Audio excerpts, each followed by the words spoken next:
Good morning. ఈ రోజు లెగ్గాలనే నేను మీదకొచ్చి వాటర్ ఉందో లేదో ట్యాంక్‌లో చెక్ చేశా.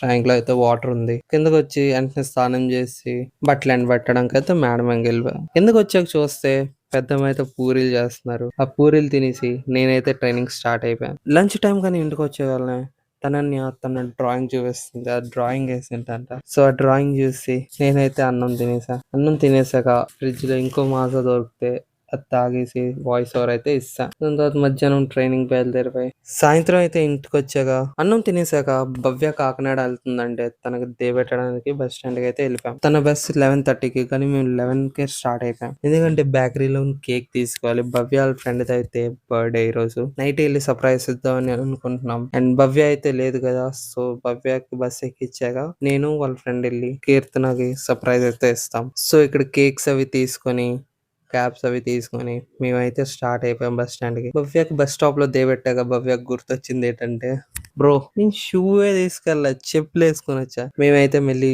వెంటనే ఇంటికి స్టార్ట్ అయిపోయాం తను షూ తేడానికి. Shoe is important. కేక్ కరిగిపోద్దని ఇంట్లో కేక్ ఎట్టేసి షూ అయితే తీసుకొనొస్తాం. ఫాస్ట్‌గా ఎళ్లి తనకైతే షూ ఇస్తాం. కొంతసేపు కూర్చున్నాక తన బస్ అయితే వస్తుంది.